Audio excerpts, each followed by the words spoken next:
What is up, everybody? Welcome back to another episode of the Non-Standard Podcast. I'm your host, Manny Lampson, and you are joined with me in my future man cave / gym / podcast studio. We're in the process of building it up right now, but we got to get this episode out there. So let's go.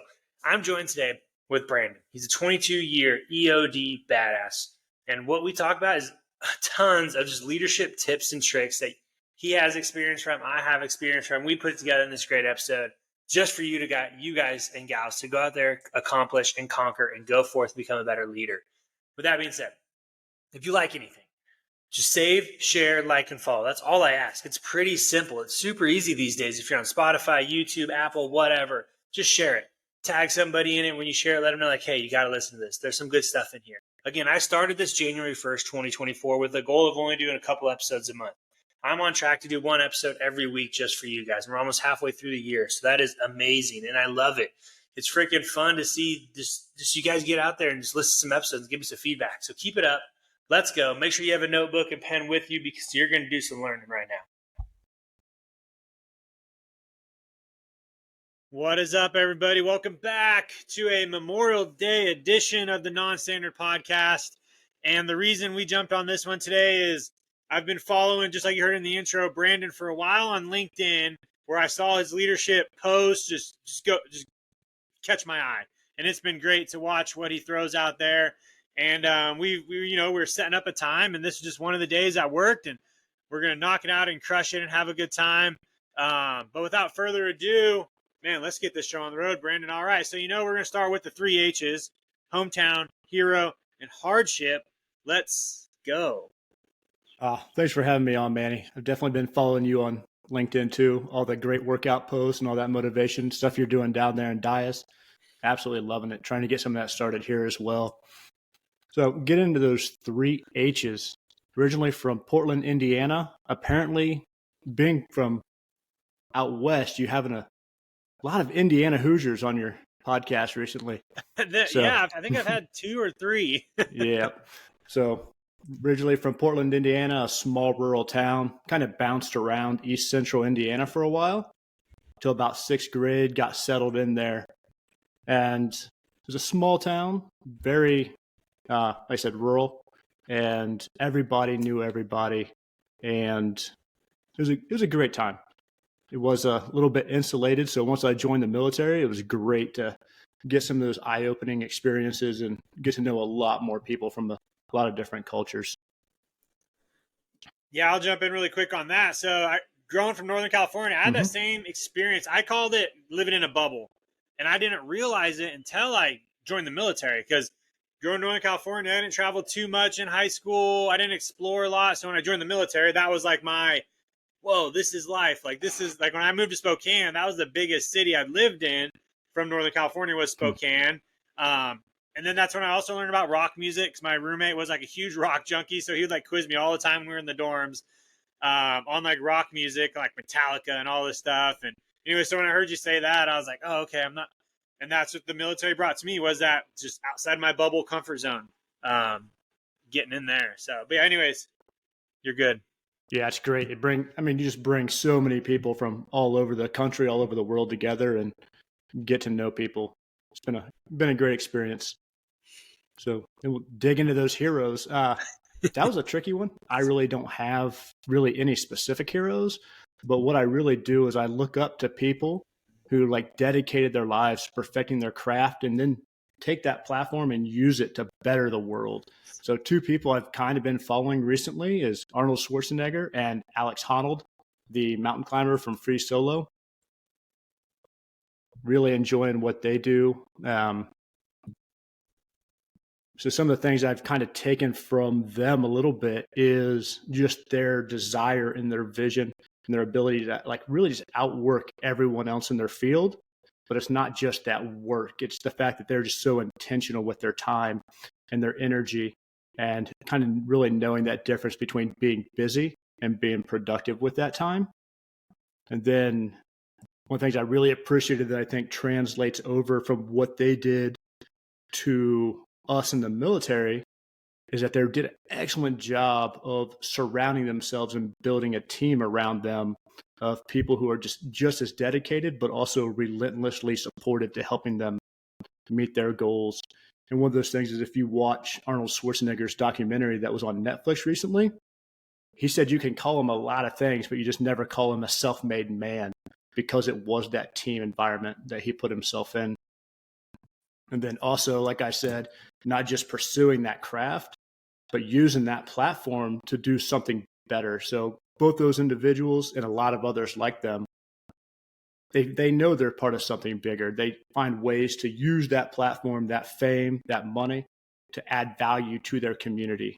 And then they apply that same level of tenacity to helping that they use to perfect their craft to actually lift their community, like Arnold with being the governor of California, Alex Honnold out there working in Africa and South America, trying to build up infrastructure there. So not really specific heroes, but more like a class of people that are just out there striving for excellence and then trying to do good.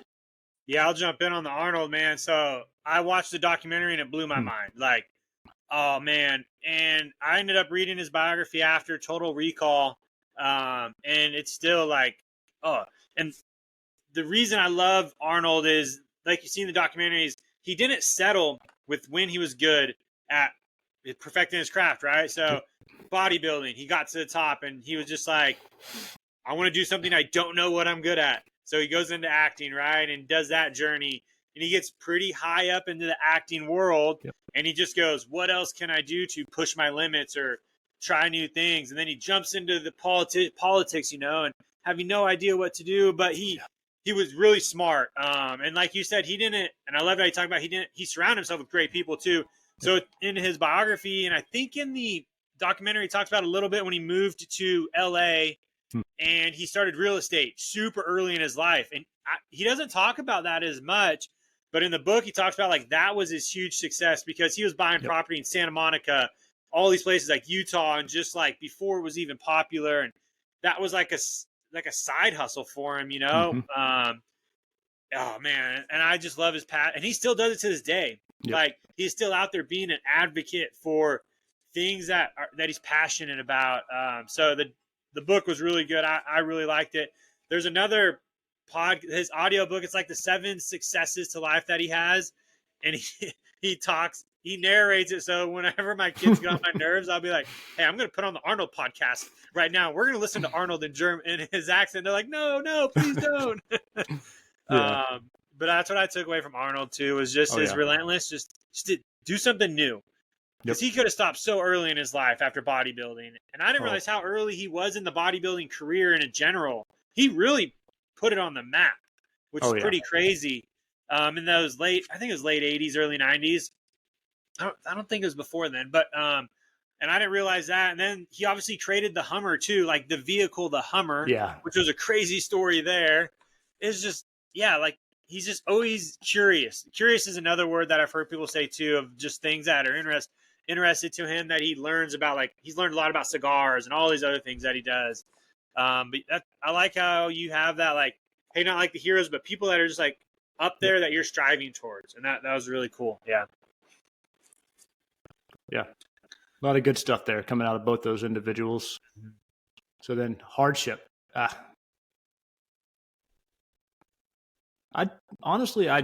led a pretty good life. Growing up, rural Indiana, it's like you said, it's kind of insulated. It's like living in a bubble. You don't really know what you don't know. Yeah. Didn't have a lot, but we always had enough. Great loving family. Got in the military. They really took care of me over the years. But I had struggles, had things, but those are all, I view them more as formative than hardship. I think probably the closest thing to really hardship, and it's not a singular event, it's just that whole military thing where over 22 years of service, emergency responses in the middle of the night, all these TDYs or business trips for the non-military personnel, 5 deployments, moving my kids around the country time and time again.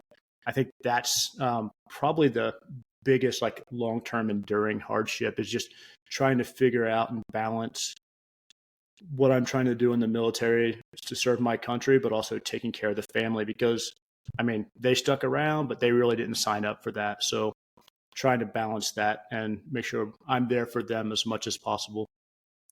And then did you have a family throughout your whole military career, or did you, I guess, start getting your family once you're in? Because that can, be a hardship on its own, right? Where because when I joined single, military on my mind, then I got married, then the family. So it really shifts a lot of my focus on where I was going in my career and how that was going. What was it like for you? So I ended up marrying my high school sweetheart, but that wasn't until a couple years after I was in. We were together that whole time. So we did have a couple years where we were apart and separated. And then started having the kids a few years after that. So okay. Nice. Yeah. So let's talk about this illustrious 20 plus years of service. Talk about some of the TDYs, how that developed, but I want to hear more about the leadership side, right? Because your LinkedIn is huge on the leadership concept. So I want to know a couple questions right off the back. When did you dive into leadership? Because obviously in the military, I don't see a lot of it taught as much, for those leadership traits side of it. There's obviously PMEs. So for those listening, there's like courses in the military you'll go to become a better person, but they're not technically designed to teach you to become a better leader or how to be a leader. So when did you take the passion for being, developing your leadership skills, and how has it changed through where military and then so on? Yeah, so I agree.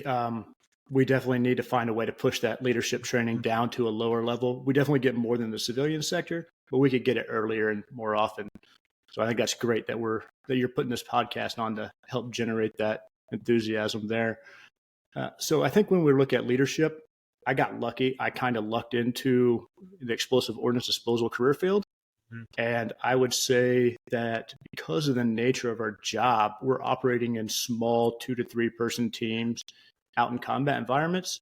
So that leadership really gets pushed down to us at an earlier stage because you're responsible for the other people on your team. You're responsible for your security element. You're responsible for all the other emergency responders on stateside calls. So I think it's just something that's naturally ingrained within my career field. And we just get that at a much lower level, and it's indoctrinated into us. I'd say if we look at it across my career, I started at Fairchild Air Force Base, close to your alma mater out there. And I spent about 5 years there, knocked out 3 combat deployments to Iraq, which was very formative, and got to go out there and kind of be on the front lines a little bit and learn about how not only the Air Force leads, but also the Army leads, which is completely different. You learn that frontline leadership style and actually how to get out there, talk to people, and make things happen. After about 5 or 6 years there, I went down to the EOD school, the Navy ran EOD school at Eglin Air Force Base, and I was an instructor there for 4 years. And I think that's, if we look at probably the reason I'm on this podcast today, the reason I'm pursuing on LinkedIn, looking at all this leadership stuff, is probably because my experience is there as an instructor. I just really found a passion for helping develop people and pushing them up to the next level. Nice. Yeah. I wrote a note down that says leadership is going to be developed when I like how you said when you started being responsible for other people around you, because in a lot of other jobs in the Air Force, airmen are taught at a younger age not really be responsible about people around them, but really just on a specific task to get a job done. So they're not really developing those leadership skills. They're more focused on a task to move on to the next level and progress throughout their career. And that's what I saw. Being a survival instructor is very similar to EOD, right? We're Class A type personalities, working around in sort of a brotherhood. So you develop those leadership styles there. And then cross over to the dark side, flew for a few years where leadership is not, it's very close because you're leading a couple officers around you, so you're not per se leading people. And then I branched out to become an AFE flight commander young in my captain career, and that's when I really was like, whoa, this is leadership. But I also learned the Air Force doesn't teach it really well at the lower level. And then last year I had the opportunity, sort of like you talked about, working with the Army, and that's where I saw leadership just like blow my mind. Their leadership ethos and it's just what they do around each other was really cool. And I've had a couple Army people on the podcast, and I'm just like, man, you guys are just, they teach it from a younger part in their career. They work to the fire squads, very similar to EOD, where you're working with close group people, and then you sort of branch up from there and develop people underneath you. And so it's really cool and that's where I've been trying to gather some of my leadership is from really what the Army's doing. But the Army is, they go all in with a lot of their things. Yeah. Same as like rucking and leadership, to where they sort of wear people down when it comes to the benefits of it. They just force it really hard, and so the people that aren't acknowledging it as much. Where in the Air Force side, we're sort of hungry for it. Like I've seen a lot of hunger for rucking, in an Air Force establishment, and same as leadership that I'm teaching it now in my squadron to airmen and NCOs. They're sort of like, oh man, this is pretty cool. So it's interesting to see the different sides of it, even though we're really under the same umbrella. Yeah, I think you hit it very well there. Like the Air Force they're very high on that task development. Like how do we lead, but it's really task focused. And then you get the Army on the other side, and definitely the Marines too, where at that fire team level, those frontline leaderships, it's all about people. So I think somewhere in the middle of all that's probably the right answer. Yeah, and I'm trying to think of, I don't know if the Navy or Marines are like the middle ground. I haven't really talked to a lot of Marine people. I need to get one on. I think the Navy is probably leaning a little more towards the Air Force, I think, when it comes to their, what they're doing with like they fly a little and they do some other things. But the Marines would be interesting. Yeah, I just don't know much about, I know they're, very hard charging like the Army, but I don't know what their leadership is their mindset there. So I'll go ahead and throw some questions out to you. Yeah. And these are going to be pretty random, but let's see, since we're on leadership topic. Oh, do you have an example of when you sort of had to adjust your leadership style? Because that's what I had to learn going into AFE was I was very set on how I thought I was supposed to be as a leader. So when I went to AFE as a flight commander, I took my only tools. I knew how to be a leader and like sort of enforce that on my flight instead of sitting back, seeing how they should have been led, to meet their needs. And then I adjusted a couple years later. And then I look back at that time and I go, man, I was an a-hole, man. But I also knew the flight I was coming into needed a very a-hole type leader to get them going because they were going through a rough time. So I had to sort of come in with the hammer, but I just didn't really let up as much as I should have. But it was a good learning experience. But what examples do you have? Yeah, so when I took over my first flight, my first unit was in Korea, I think in 2019. Went in there, and that's a very, very high ops tempo, very close-knit group. Whenever you're stepping into that, whether it's Osan or Kunsan or anywhere else over there. And I went in with a plan. I spent a lot of time putting it together, figuring out exactly what I was going to do. And I really over-engineered it a little bit. It's like you said, you got to spend that time. You got to go in there with an open mind. And it's not about kind of what you want to do. I mean, you're responsible for that overall vision, but you got to play with the team you got. You got to get in there. You got to understand that culture and figure out how those people in that culture need to be led, not necessarily how you want them to be led. And then you can work through that and like, all right, how do I connect the people I got with that overall vision? So I think I just learned a lot of patience, a lot of, a little bit more flexibility going in there. Yeah, we'll continue on. How do you learn how people need to be led? What are some good examples you got? Yeah, it's sitting down and having just honest conversations. It's not necessarily, it's stepping outside of that business, that work realm a little bit and getting to know them as a person. And I think it was Kim Scott and Radical Candor put it really well. It's, you got to figure out where they want to go in life because everyone, I mean, we're all going, hopefully all going forward. We're all working on that. And we're all, even in the military, we're all here for different reasons and we're all going forward for different reasons. So figuring out not just where they want to be in 5 years, 10 years, but what kind of person do they want to be 20 years down the road? And then kind of having those honest conversations about like, how do we help you get there while still achieving the mission that we have to achieve together? It's just a lot of talking. Yeah, you hit it right on the head. I think I teed it up pretty good and you slammed it out of the park, man. it's getting to know the people, the airmen, which is very hard. It is. Especially when you come in as that leadership person. And that's what I learned. I learned a little bit later. Just get to know the people. Yep. People are going to work a lot harder for people they care about and that they know care about them. I've talked about it before on a few of my podcasts, and one of my leadership philosophies is build relationships based off trust and care, because they have to care. They have to know you care, so they're going to do a good job.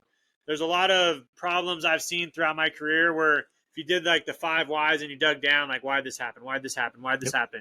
The lowest level is usually the person who made the mistake either didn't care they made the mistake, because either nobody cared they were doing it right or doing it wrong, or they weren't taught properly. And if you just took that time, like you said, and got to know the airmen around you, build their relationship with them, they're going to have this, like, it's almost like angel on their shoulder when something is to go bad, and go, man, if I do this bad, Brandon's going to get mad at me. Like, I need to steer this way. Like, that's sometimes what it's going to come down to. And it's hard. And I've had to, and I've been very vocal about it now with the friends I have that aren't officers, but a lot of them are airmen, because I've just built good relationships with them to understand, like, they're helping me, I'm helping them. And it's rewarding. It's really cool. I just had my feedback with my boss, and on the new form for the Air Force that you have to check, like, do you have a mentor? And I was like, sir, I don't have an officer mentor, because I'm on a path that nobody's really on. So usually a mentor is on the same career path as you. I don't have that. And I was like, sir, you're my only mentor, but you're a commander. So I know I can't bug you as much as I would love to, but you're you're busy. So I told him I have friends, and most of them are enlisted, or really all of them are enlisted here at Dias that I can go to. I have a couple officers, B1 guys that are scattered, but it's through WhatsApp. It's not really as connected as I'd like to be. So I just tell them I have friends, and it was definitely tough at the time to break that barrier of officer to enlisted relationships. But when people understand your intent behind it is to help them, they sort of know, like, okay, Manny is Manny when we're hanging out or we're working out together or going on rucks. But then they understand when the uniform's on and, they're asked to come in my office, it's sir, or, airman so-and-so when I'm talking to them. And definitely takes a lot of time. Yeah. Getting mentors it's critical. And like you said, you have your friends, and I think that's great. That's kind of the way I look at it as well. Just kind of like, I don't have that hero that I kind of lean into as a group of people. I look at mentorship the same way. Is you're on a different path. You're breaking new ground, and there's no one that's going to walk you down that. But maybe it's not one mentor, maybe it's 6 mentors. You have that mentor that they know you well and the fitness realm that can help coach you through there, or you have that person that you admire the way they raise their kids, so you can reach out to them.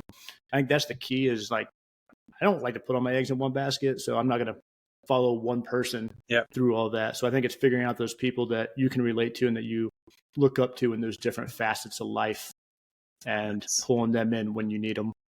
It's good. Next question is going to be, you mentioned it, which is good, so it's not random. Culture, you brought that up when you said becoming a leader, understanding the culture. How can you tell good versus bad culture? It's tricky to codify that when we look at a culture, because what I think is a good culture in one environment might be absolutely horrible in another. I mean, you look at sports, for example. What goes on in a football team culture isn't going to fly in a boardroom normally. So I think that what you're looking for is, does that culture create an environment where there's mutual trust? Do those people trust each other? Has it created a sense of identity amongst that group? Like, do they feel that they are one cohesive unit for the most part? And then do they think they can win together? So it's hard to look at something and because it really does that culture work, and does it treat people are people feel respected? Does anyone feel it's toxic? That's kind of what you're wanting to get at. But for me, like, if it's working, if people trust one another, if there's a strong sense of cohesiveness and identity, and they feel that they can win together, and they are, I think that's a good culture. Perfect. Yeah, the only thing I've heard and some people have mentioned before, usually you can, like you said, you can't codify good and bad Yep. culture, but usually you can feel bad culture. Yeah. Like you can walk in somewhere and just be like, whoa, like it's Yeah. quiet. Everybody's sort of just like doing the job when you walk in. There's no like chit chat and so that's what I've Hmm. sort of been gathering is our gut can sort of tell us when it's bad, and we should know like, okay, this is probably something I can work on. But yeah, Yeah. usually good culture is always going to be followed with you go into a room, like you said, there's communication, there's working going on, there's a vision or purpose that everybody's aiming towards, and you can see that somewhere. It's either been pushed down to you by either Hmm. squadron commanders or something like that, and so you know that okay, I walk in, he's doing that, he's doing that. They're all work towards the same goal. Boom, that's good. Yep. Definitely. I think most of that circles back to that trust. Mm-hmm. Yeah, trust is huge. All right. So I noticed in your LinkedIn you got your triathlete like label there. What's that journey like? How does because I believe, sometimes doing hard things can develop you as a leader, get you outside your comfort zone. How has that been for you on your journey? Obviously working for triathlete is a lot of time too. So understanding work, family time, how's that balance and leadership? Yeah. Yeah. I had that triathlete label up there with the focus on try. So I think I really got into that. We moved down to Charleston, South Carolina, like 2 months before COVID hit. Uh, So I was looking for something where I could continue to push myself, and I'm a competitive person, so I can't just go do something without having an end goal in mind. So that swimming, running, biking, it kind of gave me something to work towards that I could do on my own without having to go um, out during COVID. And then I just kind of fell in love with it. And so far I stick with the shorter ones, the sprint distance is where I've done most of them at locally here. So that's like a 600-meter swim, a 12-mile bike ride, and a 5K. And then I've stepped into the Olympic distance a little bit and done two of those, which is about a 3/4 mile swim, 25-mile bike, and a 10K. So yeah, I'm naturally competitive with myself, not really with other people doing that. It just gives me something to just keep pushing and keep working towards and just keep myself healthy and focused. yeah, that's what I found when I just went all in. Mm. I started my journey, 3 years ago, and Yep. started the running side and really fell in love with that. And then was it 21, 22 maybe? A friend of mine was just like, "Hey, you should do an Ironman." And I had no idea what it Yeah. was. And I was at that point where I said, "Well, I started the point of my life where I won't say no." I Yeah. was like, "What is it?" So I looked at it and I was like, "Oh, it's pretty challenging." And then I went and knocked out a half Ironman in Boulder that year, which was Mm-hmm. pretty rewarding, really fun time. And now I haven't done one yet or since, but I keep that training because Yeah. training is very fun to maintain because you could get better at running, then your swimming falls behind. Then you're like, oh, shoot, I got to do Yeah. more swimming. Oh, I've been on the bike in like 3 weeks. Let me get on the bike. So you're always sort of playing catch up, which doesn't let you get comfortable as well. Yeah, and I like the variation because and if you do get bored with others, you can switch back and put your focus somewhere else for a little bit. So, and you're just, I mean, honestly, when you're trying to spread across 3 disciplines that are that diverse, you're just always going to be uncomfortable. And you're never going to be like the best at one, right? So, which Yeah. is really good. You're You're just stuck in the land of average forever. with everybody else that's just doing it too. So that makes it That's cool. right. I thought that community was so welcoming when I stepped into it because I was really nervous going to do my half in Boulder because of my first event. I was from out of town. I didn't know what to expect, and I got there and I was just like, well, "These people are actually really nice." It was almost like scary nice. I was like, "What are you guys gonna do to me tomorrow? Just like smoke me?" But the day before, you're really nice, and they were a lot older too, so that was really cool to see. Like when you're starting to be like, "Oh, it's not just a bunch of young people. It's just I don't want to say older generation, but like middle age, where it's like, oh, I could still go further in this in my life, Oh yeah, and still be competitive." So that was really cool. Yeah, it was just a really nice, nice community for how badass those people are. Just to I really get out. enjoy it. Yeah, And then it's everywhere too, which is really fun. It's one Mm-hmm. of those things where if you were to go on a vacation, like I would probably almost Google, hey, is there like a try or something going on where I could just Yep. meet some people, go hang out, and then do something fun. So, Yep.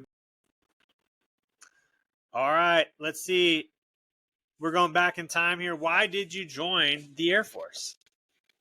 Well, so I tried college for about a year. That wasn't back in 2000. That wasn't really for me. Gave it an effort. Found out that I tried to get in there for computers at the time. It just goes 2000, late 90s. That's just what people did, and it was breaking new ground back then. So I was going to get involved in that, and found out that I really didn't want to sit in a cubicle for the rest of my life. So I got out of there. Just kind of had to work a factory job or two for a little bit, and then 9/11 happened, and I'd always been very interested in the military, but that was really that tipping point. And I think I was at the recruiter like 4 days later after that. So, and then you, is EOD one of those ones where it's like guaranteed when you come in, sort of like SEER, or?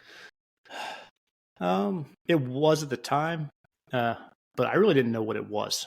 So Okay. I kind of went into like, some people flew a couple planes into towers and into a field in Pennsylvania. I'm like, well, I've always thought about it. I think now's the time.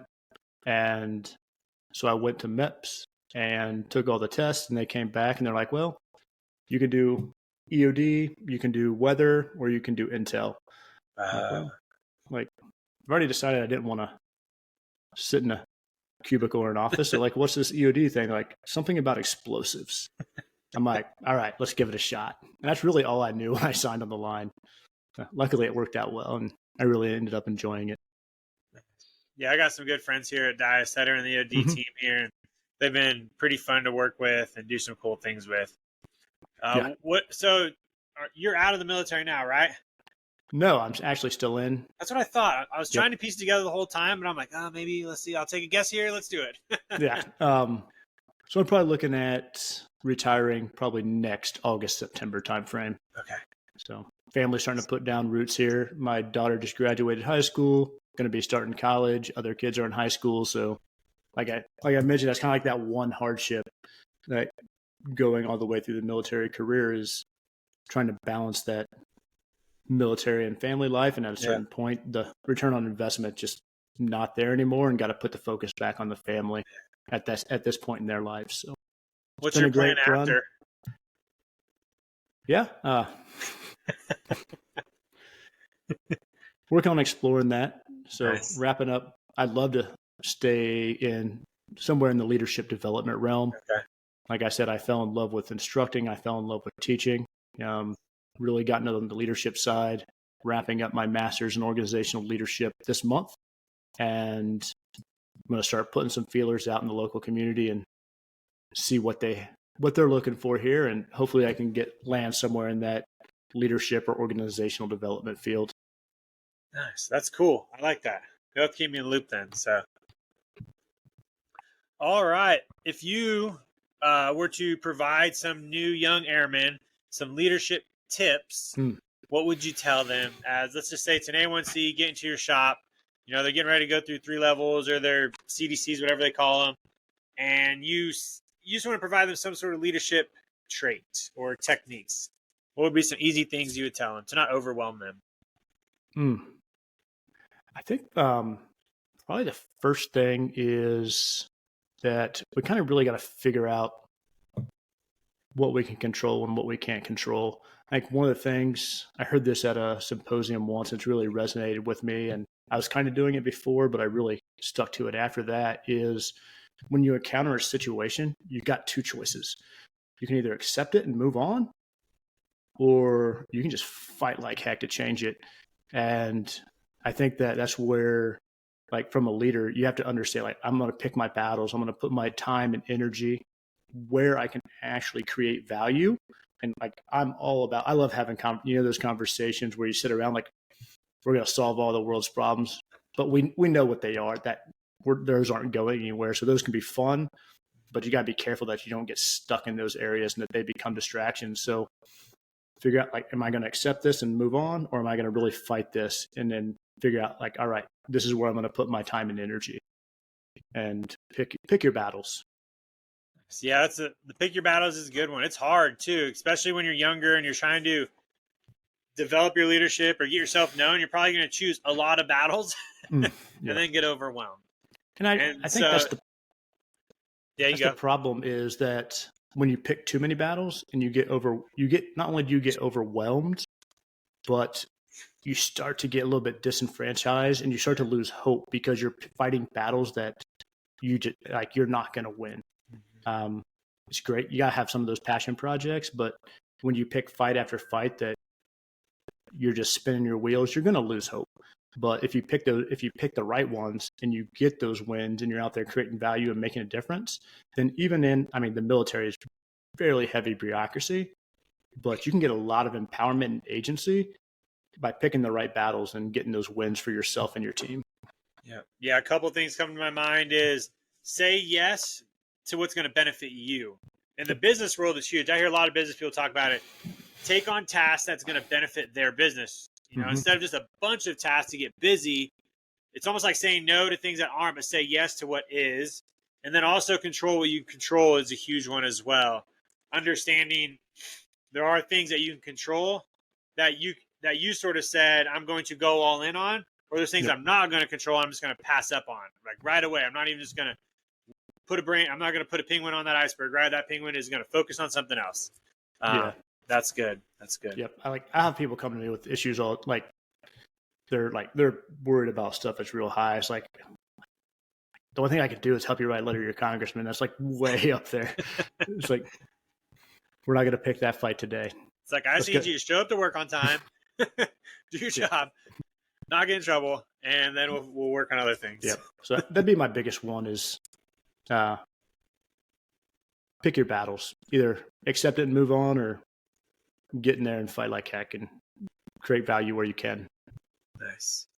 All right, let's dive into these leadership philosophies. So just to remind everybody, and if you've heard it before, I developed these leadership philosophies going through ACSC as a major select in the Air Force. We have to go through another school, and one of the first classes, and the only one I've really liked so far, is a leadership class.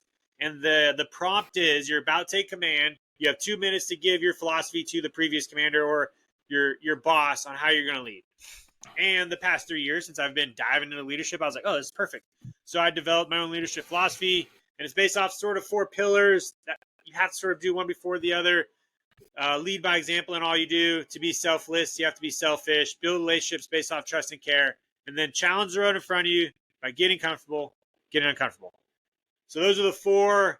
I love them a lot. A lot of them I took from First Form because they have core values in their headquarters all through their building. And it's just phenomenal to see. And what's funny, when I talk to the people who work there about their headquarters and how they set it up, they go, oh, we got it from the military. And I'm like, oh, that was like some different part of the military because my buildings I work in, there ain't no core values on the wall, man. It's like, don't look up on top of the wall. But it was great to see, but they definitely just took it to the next level. And so I think all 4 of those came from First Form, but I've used them a lot now in the things I do with my family, my work. Now, out of those 4, which one do you see you do pretty well? And then which one do you see you may need some help with? And with that, how would you talk to somebody else who needs help in it as well? Ooh. So I think leading by example that's critical. That's something I really, really try to do is get out there, go to the point of friction, make sure that my words and what I'm saying are aligned with my behaviors and my action. Because when you do that, that's where that trust is built because they're seeing that you're not just talking the talk, you're walking the walk as well. I think that goes a long way to developing your teams. When your words and your actions get misaligned, that's when you're burning trust like crazy at that point. And people are going to follow your actions, not your words. So you need to, if you believe in it, you need to be out there doing it. So, and I've noticed in the military, it is hard the higher we get to lead by example because we're not doing the work as much anymore, like the day-to-day tasks. We're more managing as we progress in the Air Force or the military. And so when you're trying to motivate or tell someone younger or below you to be like, hey, I need you to go do this, without one, maybe you can't do it because you're not proficient in it anymore or you're not current in it, but you need to find some way to have them go do it and trust you instead of you being like, oh, I've done this before, like the whole like use the force thing. And so that's what I've noticed is hard as the military progresses their members in, I guess, rank and experience. Yeah, it is. And I don't think that you have to be down there taking the trash out every day, but I think it helps to get down there every once in a while. And it is like the further you get away from turning wrenches, the harder it is to, I mean, like you said, you're not proficient anymore. And a huge part of trust is demonstrating competence. Well, I think that you can, the way you make up for that is you get down there and you go to that frontline airman, that frontline employee, and you just spend time with them. Like, hey, just show me what you're doing today. And then you could throw some stories in there. I mean, you ask them questions, you be curious, learn about what they're doing, and then you work in some stories about when you used to do it. So they they understand that you've been there, you've done that. I think just getting down there with them, and while you might not be competent at turning the wrench, I think that you're leading by example because you're showing that that's something you value. And when you're speaking like, hey, we care about people, you lead by example by going down and talking to the people and spending time with them. It's not necessarily having to turn the wrench or take the trash out. It's what are those values that I'm espousing to the rest of my unit and then following up on those. That's good. I like that. I think there's something I was going to say. Anyways, what's one that, you may struggle with? And if you do, or if you see other people struggle with it, what are some tips you would give? I think definitely to be selfless, you have to be selfish. It took me a long time to get to that one. I'm definitely better now. Still not great. Like I think my last deployment, I worked up until the day I left, and I probably would have stayed a day later and done some more work, but I love my work. So as part of that as well. But I understand that rest, relaxation, personal, professional development, fitness, family time, all those things. If I'm going to give my best to my people, I have to be at my best. So that means I have to be making sure that I'm taking all care of all those other pillars of wellness as well. And not only that, I mean, like if I'm doing all those things, taking care of myself, I can come in, I'm at my best, which means I can give my best to my people, but it also gives them permission to do the same, because that's one thing I've had to get better at is even if I want to stay at the office because I don't mind, or I want to work some extra hours because I don't mind, it's such a bad example. And then the rest of my people, they feel obligated to act in that same way. So I think that, yeah, like you said, to be selfless, I don't know if selfish is the right word, but you have to practice self-care and show others that self-care is good as well. Yeah, I had feedback on that before. Like the word selfish is very just like, hey, well, like wake up sort of thing. And yes. And the reason I chose it is really for that one reason, to show them like it is important. I could throw another word in there that's not as direct as selfish, but I need you to know. But you man, I love what you said. And I didn't think about this, but like you said, it gives them permission to focus on themselves, which is huge. There's a lot of times where I see it a lot in airmen now. And even in flyers, you just get burnt out because you're trying to, do what you can in the job as much as you can. And when you try to focus on other things like yourself, it's like you're flipping a coin, on what's going to happen in my career or today's task. If I do say I have to go to the gym, or I have to go pick up my kids, or do these other opportunities. And the pillars, that's what we talked about, the pillars. Yep. That is I listened to a podcast with Ed Milet and Matthew McConaughey, and they talk about, I don't know if they call them pillars, but they call them like a deck of cards or something. And Ed Milet is a huge fan on not balancing like everything because you can't. And then I heard another, tie this in as well. another tie-in to balance when someone was like, people think like balance is if I work 7 hours, to balance it, I have to give 7 hours to my fitness, 7 hours to my family, and that only leaves 3 hours of sleep, right? Because some people may think balance has to be even amount of time for everything, but it's not. And so Ed Milet and Matthew McConaughey talk about there's going to be times where my pillar, maybe my career one is a little bit higher than family and fitness and self-care, but then I need to know if one of these dip into the red. I think that's how they talked about it. I need to go down. Like if family's drowning, right? I need to pick up family, focus on this for a little bit at a time. And then, it's a hard balance. It is very hard. It is. And I don't think that you can look at it as like, I'm trying to stay here all the time. That's not going to work. Yeah. It's like, we're all going to go through seasons where work is going to take more time. Family is going to take more time. And I think it's finding like where you can operate, where your team can operate, and where your family can operate, and just building that give and take. Like, all right, I'm going to put in a lot of hours this next 3 months. It's just what's got to happen. I mean, a deployment's the same way, right? You're gone for 4 to 6 months, and it's all going to be there. And then when I get back, I'm going to take some extra. I'm going to take that R&R. I'm going to take that leave. So I think that we have to take a little bit longer term view of that balance. But then it's also, I think often we look at that balance as we're taking things on and off, when I think really what you need to be doing is developing those good habits, those good relationships, where instead of trying to tip the scales one way or the other, you're shoring them up from underneath with those good foundational activities, whether it be fitness or meditation practices or that specific carved out family time. That way we're not always chasing it. Try to be proactive about it. Yeah, and then I think another thing that's huge is being vocal or transparent. Transparency is a huge leadership trait that I think I've dove into, right? I started a podcast on my career. I'm very social on my TikTok and Instagram on trying to cross train and not getting it, not flying, right? All these little things were 3 years ago I was not transparent about. So when I was doing these other things to focus on myself, people were, like my boss at the time was sort of like, where are you?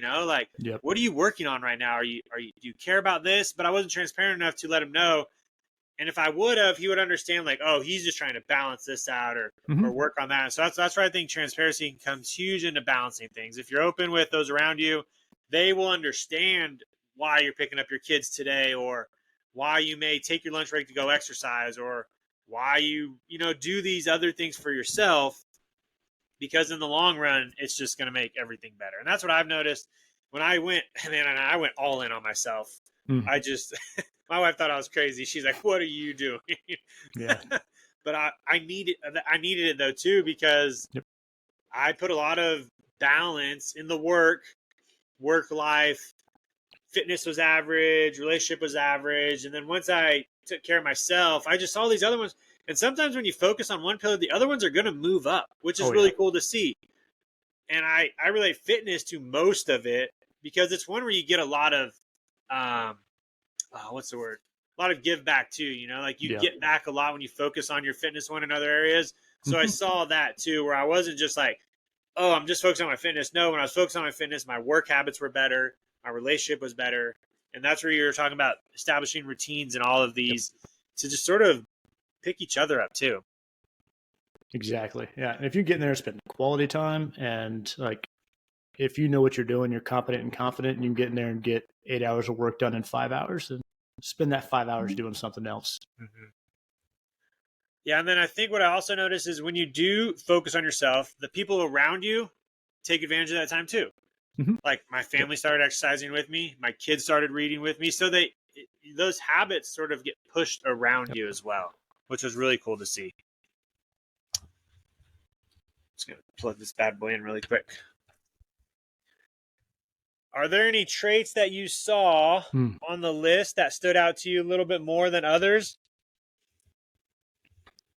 Yeah, I think the three, they're all so good. I think the three that I really picked out that kind of like were overarching for me was always be learning, make decisions, and have a why. So when I go back and always be learning, that's like full circle back to when we talk about the the type of people I really look up to is those people that are always pursuing excellence. They're always putting that work in. And so I think the way that people need to be out there, for me, learning, it's reading, it's having conversations like this where we're opening our minds up to new concepts, new ideas, pushing our boundaries, and then also, but pushing through experiential learning, getting out there and trying new things, being willing to take risks and fail, get comfortable being uncomfortable. So I think that the was learning definitely one is one. great. I love it. And it's just so, it's everywhere, like you said. It's not just one area of learning. There's other areas that we can expand on. Like for me is, obviously the podcast would always be learning, like, and that's just developed in like random things like editing or getting on a computer. Next I want to focus on finance and a nonprofit and business, and that's always be learning. So I'm going to shift gears there. That one, I just love how every episode it's always like the one where people are like, man, you need to throw it in there, like in my 4. But it's sort of like leading by example is, leading by example is sort of taking that next step to always be learning. But when people sometimes read always be learning, they don't think it's a leadership trait too. That's why I love a lot of these on the list, because people may not think they're leadership traits until they see them and go, oh, I do that. And I'm like, yes, like most people have a lot of leadership traits. It's just understanding when to use them or how to use them. Yeah. I think it's having that long-term, always be learning. You got to have that long-term vision, because like if you're setting your goals too short, too easy, I think it's people stop when they get to that certain milestone or they achieve that goal. And that's when they start to get too comfortable, too complacent in that space. So I think it's being able to stay focused on those longer-term goals. Like you said, like you're working on these things with this podcast. So you're developing new skills to achieve that long-term goal, where it's the editing, the finance, and all those things. So I think that's what helps, is not just looking a year or two down the road. It's like, where do I want to be in 30 years and what skills do I need to get? Yeah, that's what I've established a lot of these past few years, is not looking so close. Like throughout my whole career, I was looking at the next 2 years, like at the furthest away. And now I don't even look at 2 years. I look at 5 or 7 years down the road, which is crazy. I would never thought that a few years ago, like looking that far down the road. But it's tough. It's tough because when you talk to people about it, most people don't understand it too. So it's really hard when they're like, are you making any money on this podcast? I'm like, yo, this podcast isn't for this year. This podcast is for like 5 years from now. Like working for First Form is not for these past 4 years. It's setting me up for when I retire, to see what's down there. It's just small steps to get there. And when you're operating that short, then it's hard to be resilient, because our short-term stuff's going to get messed up. There's just too much going on. And when you don't have that longer-term goal, it makes it more difficult to get through that adversity on those short-term goals. And plus, one thing I found with a lot of people is, if you don't have that really long-term goal, you start getting all these short-term goals that one's going here, and you're putting your time, you're not focused where you really want all those short-term goals to converge. But they're working on all these, they're like 5 different people working on 5 different paths within one human. So or they're just grabbing, like you're saying, they're grabbing goals that are just easy, really quick, but like you said, they're just out there. They're just not busy work. Busy work. Yep. Yeah.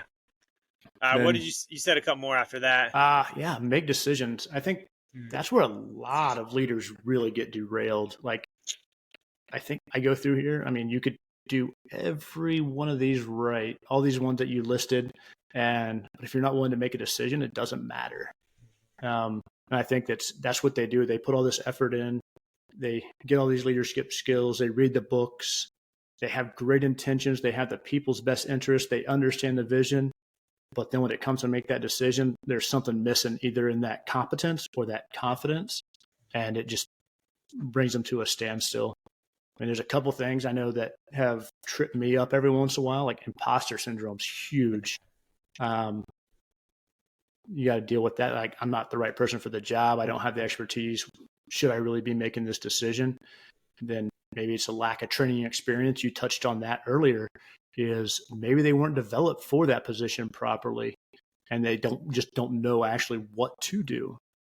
maybe they haven't been given proper feedback to reinforce that right behavior. So they've made decisions over and over again. They don't know if they were right or wrong. They never got that feedback, so they don't know which path to keep taking.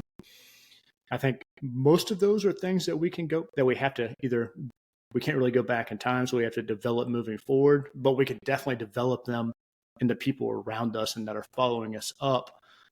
But I think if you find yourself in that position today, we can't go back in time and fix that. So that's when you really got to rely on the team of people that you have around you. You got to trust that you brought the right people to the table, trust in their competence and their confidence, and that they're going to act in the best interest of the group. Then you just got to send it and see what happens. Yeah, the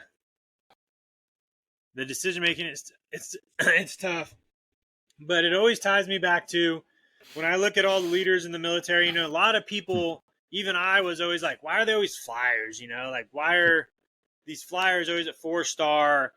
And most of the time, I always say it should be people who have led more people. And so I would love to see like an acquisitions officer or someone like that because they've led a lot throughout their career.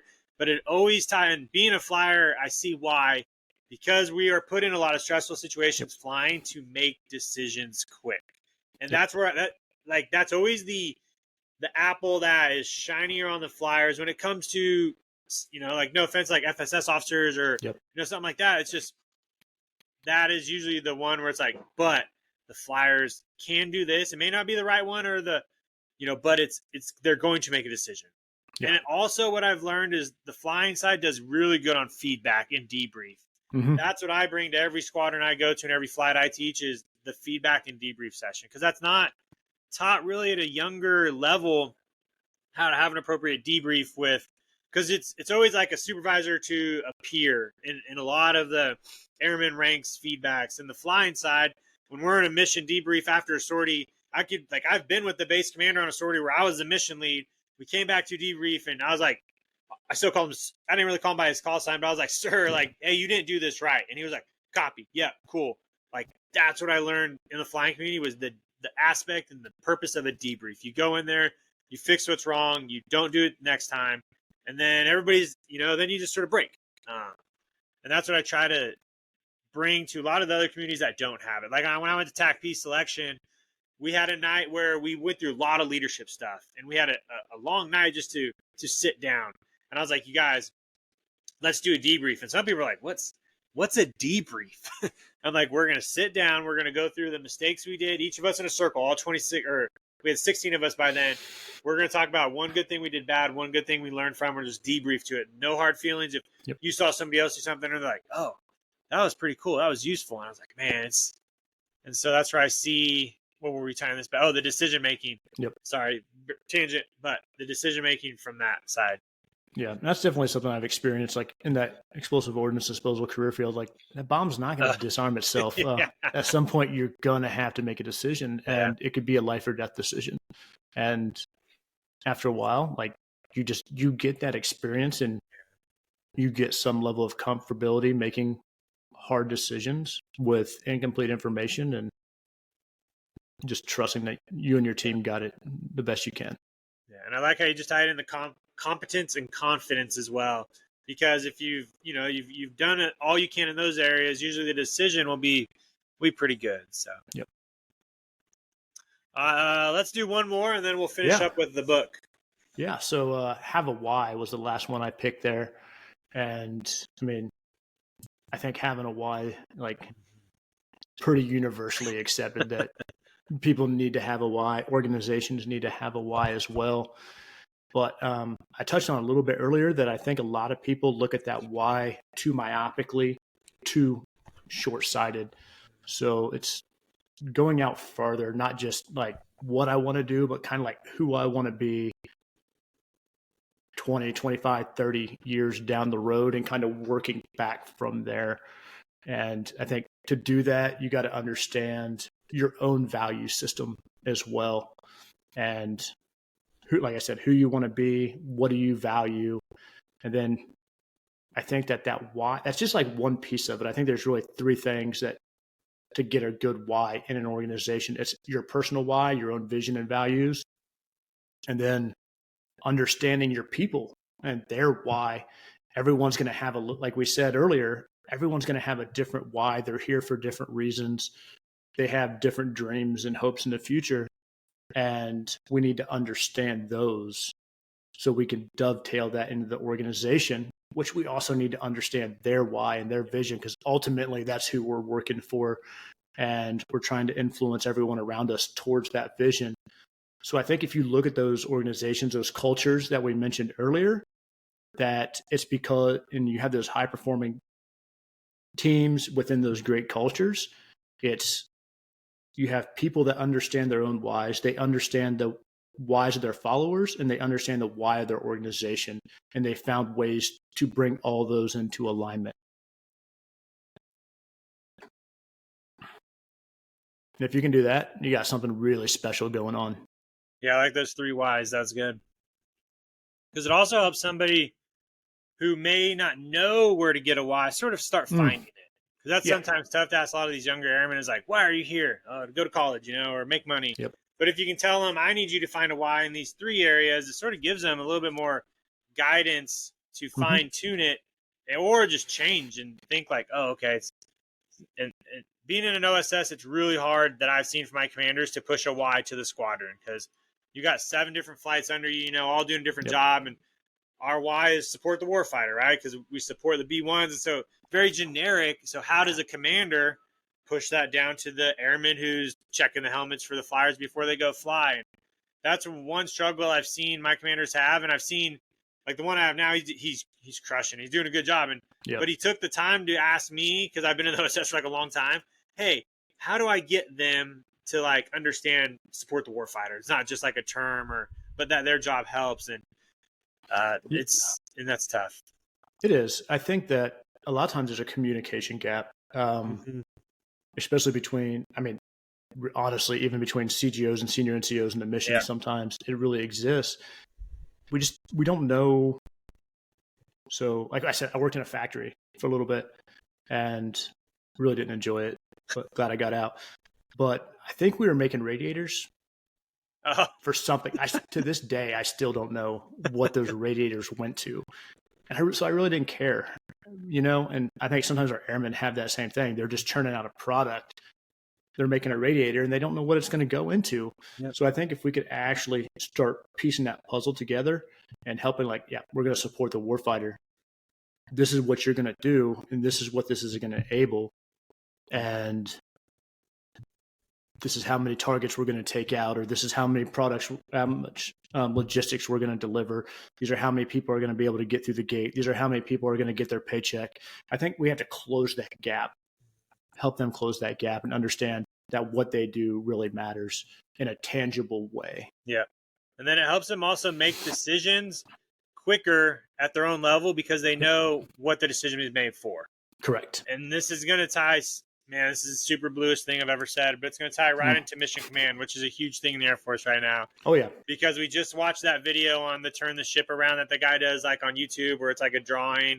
Love it. It tied me straight into that, because you just talked about it. If we can express the why, or give the orders like mission command down to the lowest level, the guy turning the wrench, I think it's a wrench in the video, knows why he's doing it.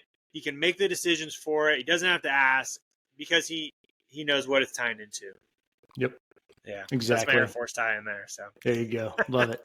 Mission command's cool, man. It's making its way. So it is. And it's like, people hate to be micromanaged. People love to be empowered. And that's what mission command ultimately is we're giving the ultimate empowerment for someone out in the middle of nowhere to take that intent and make decisions where not only their lives, but the lives of the people around them hinge on that. So nice. All right. What book do you got for the crowd? Oh, this one, I looked at my bookshelf and through my Kindle and flipped around for a little bit. And I think the one I'm going to recommend is actually Callsign Chaos. I have that one on my list. Dang. Yeah, the Jim Mattis story. And I think the reason I'm going to go for this one is because I'm still in the military, and most of your audience, I believe, is in the military, and that's kind of the target talk here. Yeah. And I think while I've read some absolutely great books, and most of these leadership books, they translate great from boardroom to battlefield, battlefield to boardroom. But I think there's so much value for someone in the military to learn from people in the military that have been there and done that and faced those same challenges that you're going to face. The context is just so much better. Yeah, making multi-billion-dollar deals, big decisions. Making decisions about life or death on a battlefield, I still think that outweighs even $1 billion. So I think that learning from those people like General Mattis that have been there and done that from the bottom of the rung all the way to the top, there's a lot of stuff there. Nice. And Perfect. when I look at it, like what I really pulled out of there is he's got his 3 C's, which are, and we've kind of touched on a lot of these, is competence. You got to be brilliant at the basics is what he says. Army's huge about that too, man. Yep. I know, like going into your fitness world, and I think I've seen you talk about this a little bit, is people worry about these things that like they're so trivial. It's like a fraction of a percentage of gain, but they're giving up a 40% gain somewhere else on doing the easy stuff. You can't outrun a bad diet. So it's be brilliant at those basics. Don't worry about that little stuff till you get the big stuff right. Yeah. And then he talks about caring, which we've talked about quite a bit, making sure your team knows you care, getting down there and building those relationships, and conviction, knowing your values and sticking to them, knowing what you're going to fight for and what you won't. He's a huge lifelong learning fan. Like, I can't remember what the number he said, but if you haven't read X number of books, you're functionally illiterate. Oh, crazy. What General Mattis said, Secretary Mattis, whatever time frame you're looking at. But he's like, there's nothing new in the world. If you read enough books, you'll find the path, and you do enough things. And then trust was another huge thing for him, that operations move at the speed of trust. So getting out there, building those relationships, and then finally taking action. It's where all those things finally come together. So I think it's a great book for people who want to be military leaders. And you don't have to translate it from boardroom to battlefield. It's already in the battlefield. And it'll go a long way to building great leaders out there, I think. Perfect. Man, that's good. I just brought the one I'm finishing up, Mindset.